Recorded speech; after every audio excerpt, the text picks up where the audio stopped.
A. Read the following extract from a story. For questions 37 to 42, choose the best answer, A, B, C, D, or E. Karen was preparing to leave her friend Alice for the night when Alice's uncle, Mr. Smith, entered. He seemed to be upset. "I'm glad you haven't gone, Karen," he said. "I need a help from you." Alice joined them, expecting a lecture on their absence from church that morning. "I shall not sleep at home tonight," her uncle continued. "I have just met an old friend and promised to go to his home. I shall return about noon tomorrow." "Now," Karen interrupted him. "I understand," she said. "Do you want me to stay in the house and watch over your niece while you are away?" As it was growing late, Mr. Smith made some arrangements quickly. His reason for making these arrangements was that he knew the riots were possible that evening. If there should be any trouble in the night, if you should hear the sound of steps or breaking glass in the house, what would you do? Such incidents are very possible in the present time. "So, tell me, how would you behave?" asked Mr. Smith. "I don't know," replied Karen lightheartedly. "Perhaps I would fall down and faint." She laughed, then requested and received a pair of pistols, and Mr. Smith went on his way. The two girls ate supper, then moved to some seats and sat silently in a state of nervous excitement.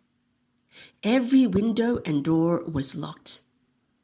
The night was still, and the air was clear. Towards midnight, the barking of house dog disturbed the quiet wait. Karen put out the candle so as not to be seen. There was a louder noise than the dogs barking, the sound of marching feet. They approached steadily. It was not the tread of 2 or 3 men. It was the tread of hundreds. The march stopped at the gate. There was silence. From the angry voices, the girls realized that the group were planning some type of attack on the house. Alice trembled. There was a pause. Then someone in the group dropped a weapon. The sound rang out on the stone and the dog barked again, fiercely. Alarmed, the troop resumed their march. Karen turned calmly to Alice and suggested it was time for bed.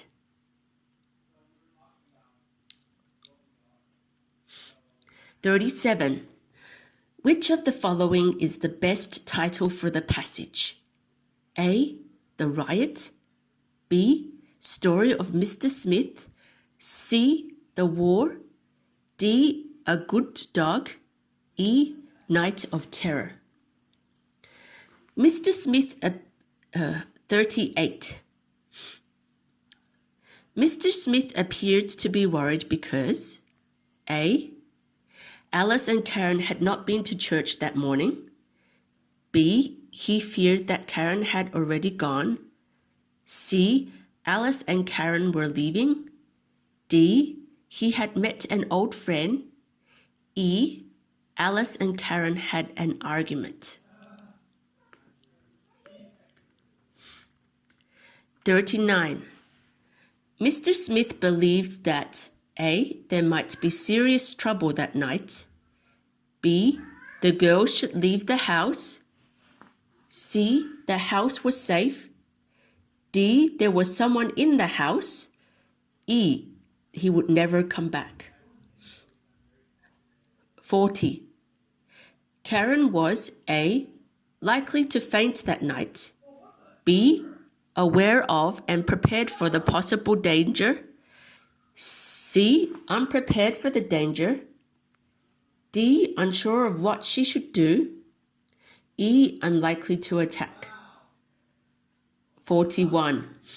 The word riot in red could be best replaced by A, marchers, B, strangers, C, fierceness, D, disturbances, E, stabilities. 42. Why did Karen put out the candle? A, to stop the barking. B, so she could use the pistol. C, so no one would see her. D, because she wanted to go to bed. E, because she wanted to close the window.